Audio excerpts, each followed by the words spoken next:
Hey everybody, welcome back to another episode of Colony Drop, your favorite Gundam podcast. My name is Isaac. And my name is Brian, and this is a podcast where we talk about anything and everything related to the Mobile Suit Gundam franchise. From the mobile suits, to the anime, to the movies, to the manga, to the clothes, the food, the music. We do it all, Isaac. That's absolutely right, Brian. We even do holidays. And what holiday's coming up, Brian? Well, you know what? It's technically not a holiday, but I think it should be a holiday. It's Halloween, Isaac. You know what? This is one of those things where the public has made it a holiday.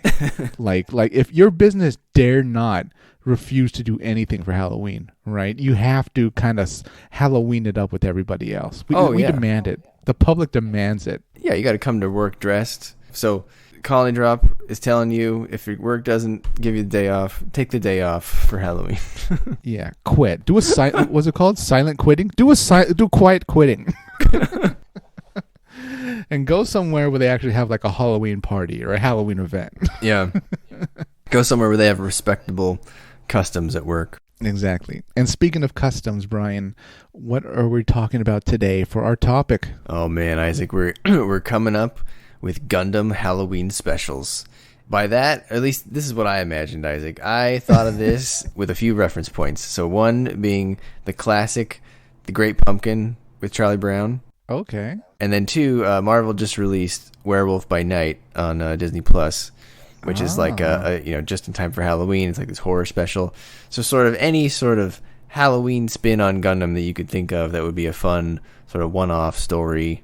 How did you think about this? I kind of took your meaning, Gundam Halloween special, as a blank canvas. And, you know, at sunrise told sunset, which for listeners, if you forgot, it's our non-existent corporate entity here in, here in the United States that supports Gundam by creating concepts and ideas. They gave us a blank check and said, make a Gundam Halloween special. You guys over in America, you have some bizarre holiday called Halloween. What would a Halloween special be for Gundam? And so that was my blank canvas topic, and I went with it. Nice. There isn't really any holiday special for any holiday for Gundam. There's nothing for Christmas. There's nothing for New Year. Whatever. Maybe in Japan, in like some of their little early chibi stories, they had something, but the SD stories, they had something. But no, for the most part, you just get shows, movies. That's it. That's right. So we're changing that today, folks. We are going to give you our version of Gundam Halloween specials. Yeah. So Isaac, I came up with two. One is a little bit more, like high budget OVA, and the other one is a little bit more SD style, like funny, haha. Wow. How many do you have, and where does yours rank in the content type scale? Okay. Mine's a bit of a mix, and let me explain. Are you familiar with Tales from the Crypt? I am, yeah. Okay. We're dating ourselves with some of our Zoomer listeners. But you know what? Whatever. All right. If you don't know, or if you have a vague memory, Tales from the Crypt was this short little horror series, and it was narrated by this character called the Crypt Keeper, who was kind of scary looking, sort of this rotting corpse, but he was pretty lighthearted. He was very comedic, and he always made a sarcastic remark about whatever horrible story he was telling to the audience. And these stories he would tell to the audience, they would be short stories that had horror elements like demons or monsters or the undead, whatever, that type of stuff. So I did it somewhat in the same vein, where the host is kind of more lovable, chibi even, not narrating the story but introducing them, and then kind of closing out the story with a witty comment. But the stories themselves, they can be fairly horrifying. What was your approach, Brian? The first one, I tried to make it more like kid-friendly and like comedy-based, so kind of more the SD-style slapstick humor. Okay. And then the second one was more of like a legit, full-budget film. I see. Okay, wow. This is a big Halloween special. Okay. Yeah. Well, Brian, I'm intrigued. Do you want to go first? Yeah, I'll do the funny one first, then I'll save the better one for last. Okay. All right. Okay. Funny it up. So, I couldn't come up with a good title for this one, but right now I wrote down Trick or Treat, Smell My PTSD. Oh my god. So, that's pretty good. I like that. So this is meant to be like shorts in between bigger Halloween stories, like as part of like a marathon. And so this is meant to be fun, but it's also to play with the tone a little bit, to be a little bit unnerving. And so the premise here, Isaac, is that some characters we know from the 1 Year War that are now older take their kids around trick-or-treating during a time of peace in the maybe like early UC 100 sometime. Oh, is this like in a colony or on Earth in a neighborhood? Or yeah, I was thinking maybe they would go trick-or-treating in like the rich part of Luna. Okay, all right. Okay, so I was thinking the ideal candidates are Kika and Let's, two of the white-based kids. All right. Obviously not Cats, because, spoilers, doesn't make it out as Zeta Gundam. But the other two, they're still alive. And so at this point, if we're talking like UC 100s, 110s, they'd be in their like 20s and 30s. So they would maybe start to having kids of their own. They're taking them around to trick or treat, Isaac. And the kids there's 3 kids, and they're dressed as the Gundam, the gun cannon, and the gun tank. And they go around to houses trick-or-treating, and throughout the course of the night, they run into occupants in the houses who are dressed up as 1 Year War villain suits, who the kids then have to, like, SD-style slapstick little kid fight to win/earn their candy from the house. This part is the comedy. But then while this is happening, Kika and Let's are like all, like the anime nervous and stressed when the screen gets dark and they get all big like drop of water. Yeah, yeah, because they're watching their kids reenact the 1 Year War is like bringing them back to the war and basically causing them mild PTSD. And so we as the viewer get to experience that with them alongside the comedy.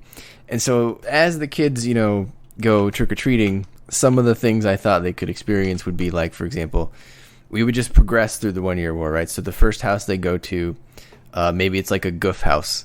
And there's inside is a rotund dad in a goof costume. And maybe they beat him up, but instead of candy, he dishes out life advice, very useful life advice like Rama Ral did. Wow. And so then they're very disappointed.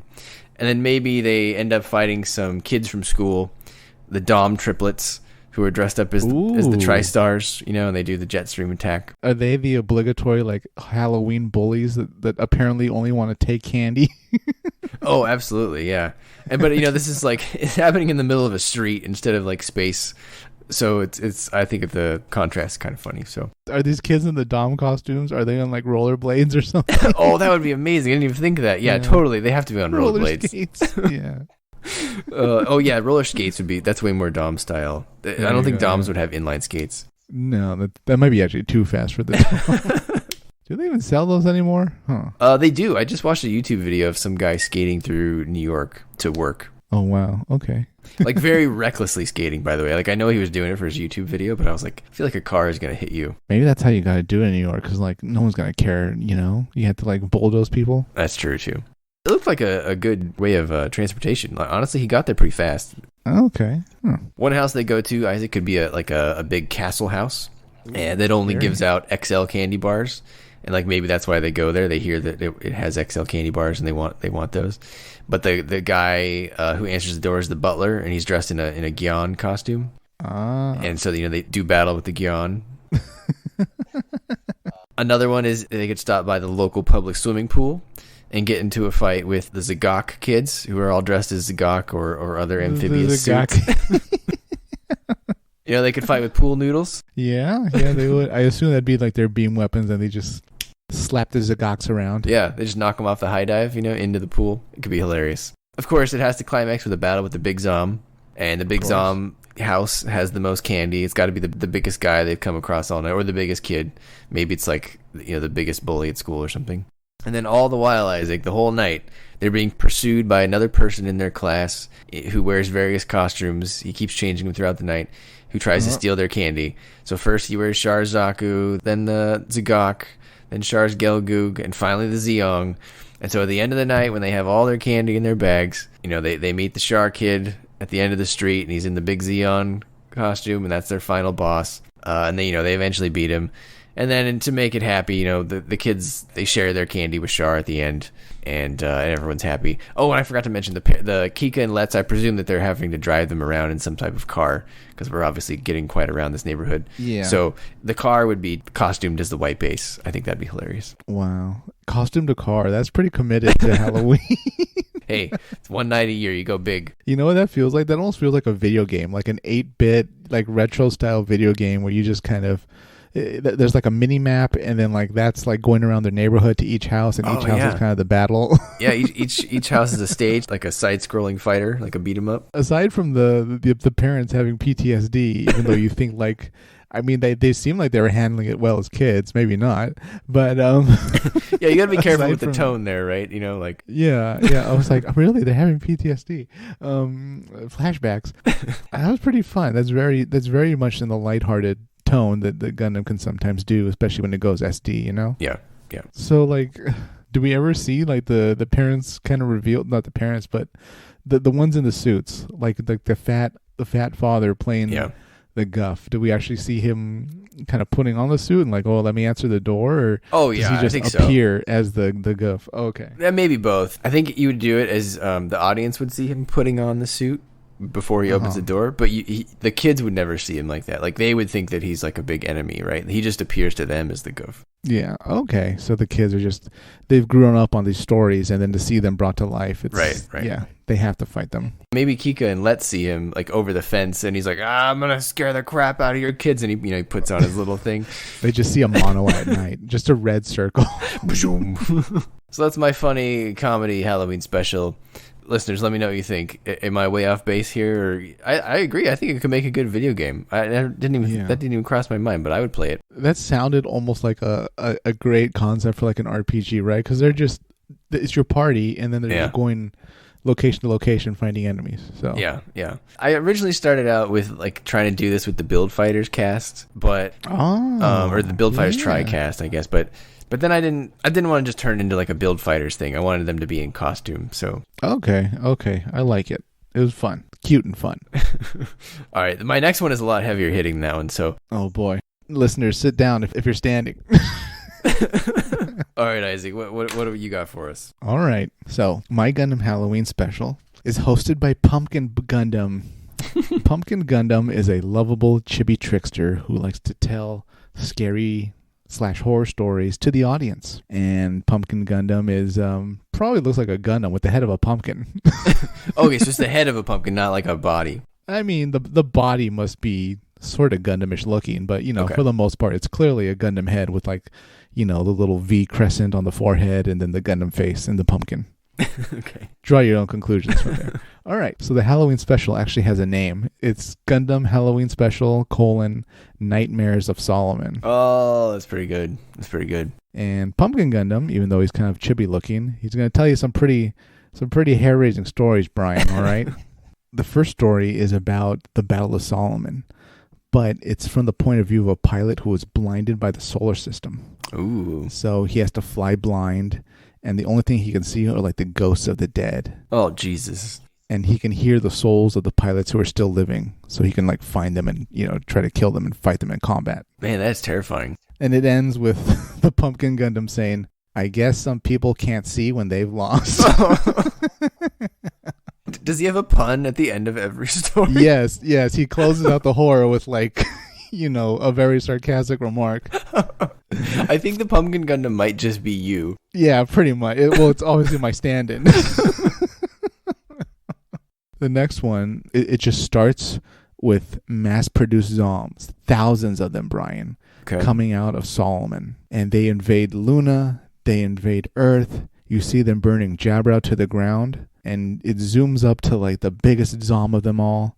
And it's revealed that Dozel's in there. But the camera pulls out and it's just Dozel's pupil. It turns out this was all Dozel's death dream in his final second of life. Oh, jeez. Before he blows away after Amuro kills him. Good Lord. I made like little kids in costumes and you're coming at me with like horrific war stories. And as that fades to black, the Pumpkin Gundam says, "Talk about having big dreams." That's wonderful. The third one starts with Zeon activating hidden engines on Solomon, and the asteroid base Solomon starts dropping onto Earth. Okay, all right. Amuro, with the help of some gems, balls, and even some Zakus and Doms. This is obviously a throwback to, or throw forward to Shard's counterattack. Sure. They all get on Solomon. They try to use their boosters to try to stop it, but it keeps heading towards Earth, Brian. It's now burning up in Earth's orbit. It's all red and stuff. You know, the Zakus and the balls and the gems, they all burn away and fly away. And then it makes impact, Brian. Solomon crashes onto Earth. Oh, no. It crashes onto Earth, but this time, this isn't some regular asteroid impact. No, the whole planet goes kind of molten red, so we know the planet's done. And then guess what happens? Well, is this where we get our punny comment? Almost. Amuro wakes up, and he's still in the white base, getting ready for the Battle of Solomon. Oh, okay, so it gives him, like, extra oomph to get through the battle, and he has to do whatever he can to stop that from happening. Just a bit of a nightmare, yeah. And then the Pumpkin Gundam, you know, turns to the audience and says, "Don't worry, Amuro, it's just a nightmare, not the end of the world." Oh man, that's good. I like that. That's some good lore building right there. And the final one, I think you might like the most. I don't know. It's called "The Haunting of the Dark Horse."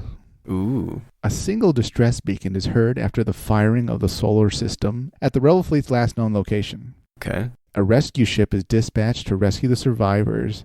And what did they find, Brian? A single lone surviving Pegasus ship. Ooh. It's the Dark Horse. Now, it's a bit worse for the wear, right? It's a little crispy. The rescue team goes inside, Brian, and they're looking everywhere for survivors or really anything. Who set off the distress beacon? But what do they find in the mobile suit bay of the Dark Horse? They find a prototype Gundam. They find the Terror Gundam. Ooh. They do a quick little analysis, right? Clearly this is from some secret intelligence Federation division that was transporting this with Rebel. Terror Gundam, some unknown prototype. And they do a little analysis in the computers, and it turns out, this must be some type of, advanced Gundam designed for intimidation and terror tactics against Zeon. Oh, jeez. Using some new technology called like new type mind flayer or something. Okay. But slowly but surely, the rescue party begins losing members. Maybe some of them went to the engines and disappeared. Maybe some of them went to the bridge and disappeared. Maybe some of them went to the mess hall and disappeared. Maybe some of them checked for the life shuttles and they disappeared. So it's revealed what's taking them. What's going on, Brian? It's the crew that's been turned into zombies. Ooh. I was wondering when we would get to zombies. They're under the zombie mind control of the Terror Gundam. Oh, but do they look like stereotypical zombies, or are they just being mind controlled? I think they look like stereotypical zombies. All right. They're like half burnt, probably kind of rotted in there. Oh, jeez. Yeah. The Terror Gundam's activated this whole time. The cockpit's empty, but they can clearly see like the computers and the lights are all on and stuff like that. So the survivors have to battle their way through the zombies, try to escape to their ship, but it becomes clear that they're being overwhelmed. They're not going to make it. So what do? They overload the reactor, and they blow up the Terror Gundam and the Dark Horse. Wow. And Pumpkin Gundam turns to the camera and says, "I guess they really blew it." I knew it was coming. Guess they went out with a bang. Right? Yeah, those were my little short stories told by Pumpkin Gundam, scaring you and giving you a sarcastic comment at the end. Does the Dark Horse, is it like a white base that's painted black, or what does it look like? Yeah, I assumed it was very much, clearly a very early Pegasus that's probably painted black or definitely a darker shade of gray or something. Okay. And yeah, it had something we didn't know about that we never found out about because it got wiped out. Yeah, it's like a wide-ranging mind control psychomu type thing. Yeah, very Federation, deep tech, deep science divisions. What about the Terror Gundam? Does that look special in any way? Is it like a Titans colored RX-78, or what does it look like? I don't want to say it was Titans colored, but it was probably more closer to the original Gundam, just much more intimidating looking and probably dark colored. Okay. You're right. The Tales of the Crypt Keeper, that guy, he freaked me out when I was little. I didn't like looking at him. I agree. He's hard to look at. I mean, you have to be kind of an adult to kind of understand his jokes, right? Right, so. Yes. And I think as an adult, he's not as scary. No. Yeah, but as a kid, it's pretty kind of terrifying. Yeah, not something I'd want to watch as a kid, and I guess I didn't. Although I watched the animated series, but that was so different. Yeah, that's not the same. Yeah, no. Well, listeners, if you don't remember Tales from the Crypt, go look up the Crypt Keeper. And does he look like corny now, or is it still a little terrifying? I wouldn't say it's still terrifying. It just kind of, it's a rubber kind of puppet thing. Well, back in the day, it was scary. Yeah, horror's changed so much from, our little rubber-faced monsters and stuff like that. Now everything's like kind of a CG sort of monster, creepy-looking thing. Yeah. Yeah, those are pretty good, Isaac. I could definitely see those in some sort of like Halloween special manga one-shot collection. That reminds me a lot of, maybe not in tone, but the one Crossbone single volume, Skull Heart, how we got like multiple little stories. I like that. I could see, Pumpkin Gundam's, what did you call Nightmares of Solomon? I could totally see that. Yeah. Oh God, I forgot about Crossbone, Skull Heart, the the giant Gundam head, with, like Xeon intelligence, assumed had to be proportional to the rest of the body. We have to make the Xeon huge. And most of with the exception of the Terra Gundam, the other ones could actually fit into the canon. Yeah, the more I was doing them, I was like, I'm pretty much just writing alternate histories, right? What could have been. It was kind of half Chrono Gundam in a way. But the first guy who loses his sight, you could turn him into a new type, and he could sense his enemies that way too. Wow, I didn't even think of that, Brian. I just assumed this was very kind of MS Igloo type, death kind of doing weird stuff again. Well, it raises the question: is he really dead? Maybe he's a new type. Are they ghosts? Are they new type ghosts? Yeah, you don't know. There you go. Yeah, I didn't even think of that. What's good about the Dark Horse one with the Terra Gundam is it wipes itself out. That's true. Yeah. You could even pass that off as canon by just saying no one remembers this. They could be exaggerating. They all just lost their mind. Yeah, everyone dies. So, the Federation probably didn't notice a single rescue ship disappeared. Does anyone ever get in the Terra Gundam? No, I don't think so. Oh man, what would an undead Gundam be? It would be just it's activated without a pilot and it's just kind of sitting there, really causing its problems. Man, all right, well, I'm sold. I'm terrified. Well, you know what, Brian? We're about to get more terrified because you're about to tell me your heavy hitter. Yeah. All right. So this one, I feel like I had 3 ideas, and I know the other one was pretty good, and I just completely forgot it. But this was the first thing I thought of, Isaac. And it's funny that you mentioned undead Gundams because we're gonna go knee deep into that here. So this one is called Old Man Domon. This is a play on the Marvel Comics series called Old Man Logan, which the movie Logan was sort of based on. So for those who've never read Old Man Logan, there's a little bit of a synopsis here. Have you read Old Man Logan, Isaac? Some of it. And by some of it, I mean like whatever I was able to Google. Yeah, okay. All right. It's pretty good. If you haven't read it, I recommend it. It's definitely an alternate Marvel thing, but basically it takes place in this future post-apocalyptic sort of world where the world has been divided up amongst various supervillains, and sort of the heroes lost and they're all sort of dead, which for a reason which I won't really go into, but because it's kind of spoilers. But an older Wolverine travels with a blind Hawkeye to sort of make a delivery, and he ends up fighting the Red Skull and fighting the Hulk, and kind of all these things happen. And so it's kind of like this buddy road trip post-apocalyptic nightmare story. So that's what this is going to be, but it's going to be the Gundam take. And so my take on this, Isaac, is in a post-apocalyptic multiversal hellscape, an older Domon Kashu travels the world fighting Devil Gundam Cell infected Gundams from all timelines, with the intention of finding and killing the ruler of this new Earth, the mysterious White Unicorn. Wow. Joining him in his travels is a blind Char wearing the Quattro Bagina glasses, who fights in a damaged Sazabi without a mono eye, but with the new Gundam's fin funnels equipped. The Sazabi would be damaged in the same way it was damaged in Charge Counterattack when it was left on axis. It's a headless Sazabi. Yeah, that's why the mono eye doesn't work. It's a new Zabi. Oh, there you go. Yeah, new Zabi. Oh, that's cool. I like that. All right, we'll add that in. So Char hires him to help defeat the White Unicorn, promising Domon that he has a secret weapon that needs Domon's help to use. And along the way, maybe we learn the fate of Rain. Maybe in this universe, she was infected by the DG cells, and Domon was unable to save her, and instead maybe forced to kill her. So he's a broken man, Isaac, our Domon. He's older. He's maybe in his 40s, 50s at this point. And also, Domon doesn't really know who Char is, right? He's from a different universe. So the significance of Char is lost on Domon. He doesn't really understand who this guy is helping him. Along the way, Domon would fight the White Unicorn generals to sort of mirror the generals in G Gundam. But here you would have, Akira in a Devil Gundam Infected Freedom, Setsuna in a Devil Gundam Infected 00, Hiro in a Devil Gundam Infected Wing Zero with damaged wings. I think that'd be a cool image. as well as Mika in a Devil Gundam infected Barbatos. You could have them all infected with DG cells as well. I think it'd be fun to have all the heroes of the various timelines looking a little worse for wear, Isaac, in a more evil light.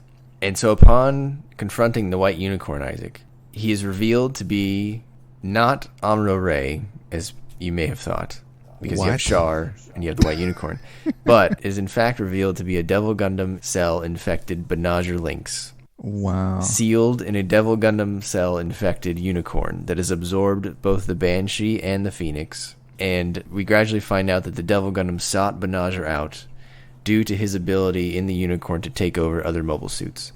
So the Devil Gundam can corrupt their minds, but the unicorn can take their machine and allow the Devil Gundam to take over all their machines. So with it, the new type destroyer system. So it's a match made in heaven, Isaac. If the Devil Gundam took over the unicorn, I feel like everyone would lose. Yeah, the Devil Gundam, to its credit, this is a very wise plan. This was not thought up by your average Saturday morning cartoon villain. So no, this is beyond Xeon's understanding. This is like levels of complexity. Yeah, we're not giving any background about how everyone got here or anything like that. So this is a one night only special, everyone. So we only have a limited amount of time. It kind of works though. Oh yeah. Actually, no. I'll add something in later, an observation. But continue. At the end, when Char and Domon confront Banagher, Char reveals his weapon, and it turns out it's the Moonlight Butterfly. And Domon uses it to purge the world of Banagher's corruption in all mobile suits. And once the job is done, though, Isaac, here's where Halloween comes in, plus all the zombie Gundams. Char fades away, revealing that he was a new type ghost all along. Oh, wow. That's why the Sazabi was damaged. He wasn't actually Char. He was just piloting from beyond the grave to save the world. It's a Halloween miracle. The only thing I don't have here, Isaac, is I'm not sure how to get Minerva in here. I feel like I need some sort of symmetrical ending with G Gundam where Minerva helps free Banagher from the Devil Gundam, similar to how Domon helped, free Rain from the Devil Gundam. I don't know how to do that though without telegraphing the reveal that it's Banagher behind it and not an evil Amuro. That's a good point. Maybe she's like a Schwarzbrüder character in a mask, and we don't know who she is until the end. She's Lady Z. Yeah, there you go. Or Lady M? Yeah, Lady Z. Something, yeah. I don't know. She's in a mask and... A big Z mask or something? This whole time, I was listening to you talk about this great idea. It kept pulling me back to that one video game where the Devil Gundam, infected all the video games. Oh, that's right. That? Yes, I do. Yeah, I forget the name escapes me, but I know what you're talking about, yeah. Yeah. The game is set in our world. They know they're in a video game. Right. But, they have to stop the Devil Gundam using their own characters and mobile suits because it's going to take over the internet or something. It's very Digimon, yeah. Yeah. I was thinking that this whole time. I was like, this could technically work based on precedents that they already did in a Gundam game. Everybody can meet. It just has to be into the setting of okay, we know we're in a game metaverse or something. Right. Yeah, we've been transported here by some otherworldly power. I think the Devil Gundam is a great Halloween vehicle. Yeah, I think it's the only, because it's not even human, it's kind of the only, supernatural kind of Gundam force. Yeah, you can lean into a lot of the Halloween imagery with, it can corrupt those Gundams and give them, remember in G Gundam how some of the evil Gundams, especially at the end, they had those wicked fangs look when they were super infected with the Devil Gundam cells. So I feel like you could go heavy on that horror imagery with that. Yeah, whenever Mole Suit's infected, it can open its mouth and it's got cat fangs. Yeah. And then the people that were infected in this show reminded me a lot of the old X-Men storyline, the Phalanx Covenant. It's kind of like Marvel's version of the Borg, but they infect people with their Phalanx. They merge them into the Phalanx, hive mind or whatever, and they get all techno-organic looking with these little flakes all over themselves. It's very similar to the Devil Gundam cell imagery.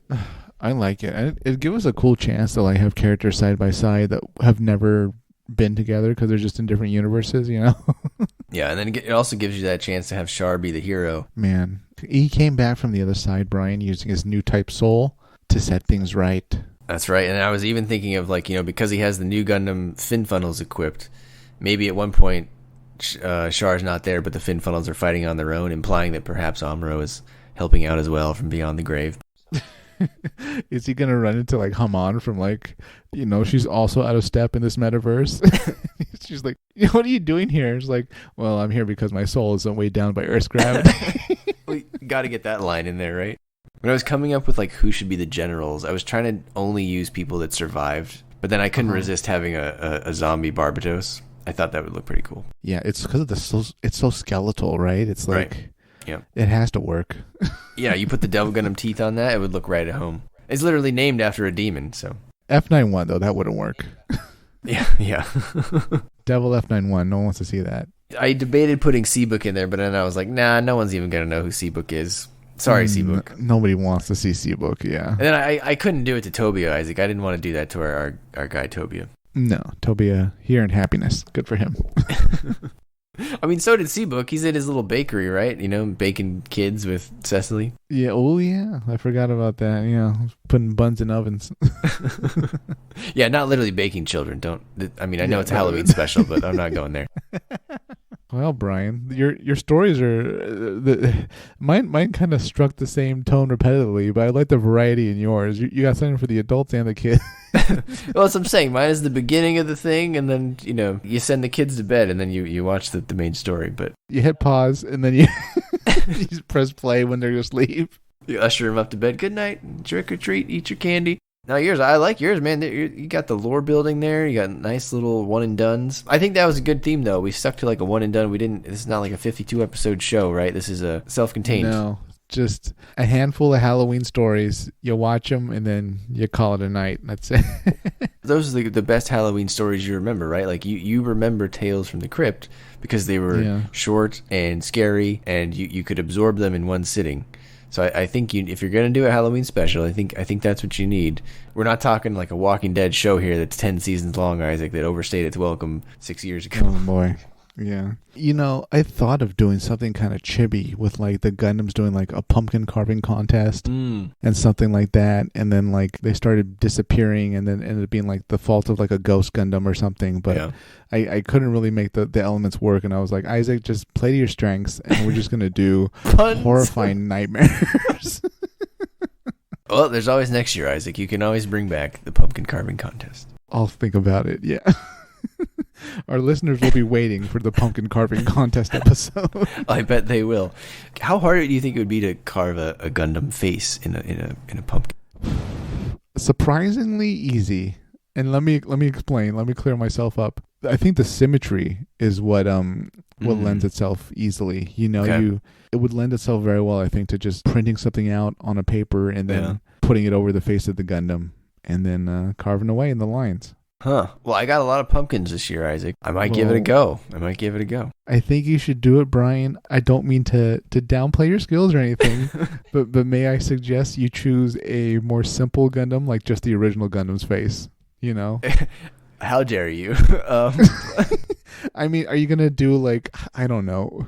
God, don't do like Epion or something. No. I will absolutely be doing either the RX-78 or the Zaku. So okay, yeah, because oh god, mono eyes are going to be the easiest thing you can do. Yeah, circle.